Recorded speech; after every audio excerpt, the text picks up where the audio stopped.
J'attends d'eux qu'ils clarifient et formalisent leurs demandes à l'égard de la France et de la communauté internationale.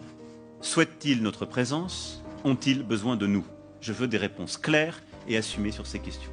Je ne peux ni ne veux avoir des soldats français sur quelque sol du Sahel que ce soit, alors même que l'ambiguïté persiste à l'égard de mouvements anti-français. Je souhaite que nous puissions organiser une présence internationale plus forte et structurer au Sahel une nouvelle coalition autour de nous, en lien avec nos partenaires européens déjà présents.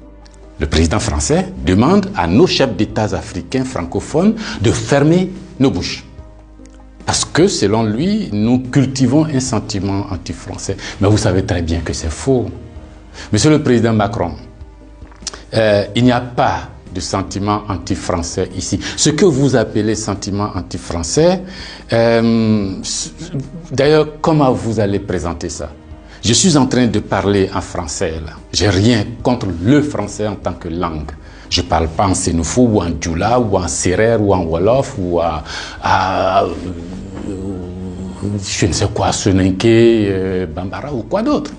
Je parle en français. Je n'ai rien contre le français. J'écris, je m'exprime, je travaille en français. Je n'ai rien contre les Français. Nous n'avons ici en Afrique francophone rien contre les Français. Ils sont nombreux, ils ont des entreprises, ils créent des emplois pour nous, ils payent des impôts. Nous sommes nombreux à travailler avec eux, à travailler pour eux. Ils travaillent souvent pour nous. Nous sommes des amis, nous nous marions, nous vivons ensemble ici comme en France sans aucune animosité. Donc, ce n'est pas un sentiment contre les Français ou contre le Français. Ce que vous appelez sentiment anti-français en réalité, c'est un ras-le-bol, c'est une révolte, c'est un refus de la mainmise de l'État français sur nos autorités et par ricochet sur nos économies, sur nos peuples. C'est ce que nous refusons. Les relations incestueuses entre l'État français et les États africains, c'est ce que nous refusons. Les relations de connivence entre l'État français et les États africains, c'est ce que nous refusons. Parce que simplement ces relations étouffent la démocratie. Ces relations étouffent le respect des droits de l'homme. Ces relations étouffent la possibilité que nous devons avoir de demander des comptes à nos dirigeants. Ces relations étouffent l'expression plurielle chez nous. Il n'y a que ce que le président dit parce qu'il est d'accord avec Paris, donc c'est ce que lui dit qui est bon. Monsieur le président, c'est ce qui nous révolte. On a le sentiment que vous êtes complice de nos chefs d'État pour nous brimer. On a le sentiment que les droits de l'homme que vous faites respecter en France, les libertés individuelles que vous faites respecter en France, la Déclaration universelle des droits en France, déclaré là-bas par vos ancêtres, Monsieur le Président, on a l'impression que vous considérez que nous, en Afrique, on n'a pas droit à cela. Nous, en Afrique, on n'est pas digne de cela. Nous, en Afrique, on n'est pas suffisamment humain pour avoir les droits humains. C'est ce qui révolte cette jeunesse-là. La conséquence, vous voyez chaque jour de nombreux jeunes essayant d'aller là où les droits sont respectés, là où les libertés sont respectées, là où on a le sentiment qu'ils sont des hommes. C'est ce qu'il faut changer, Monsieur le Président. C'est ce qu'il faut changer.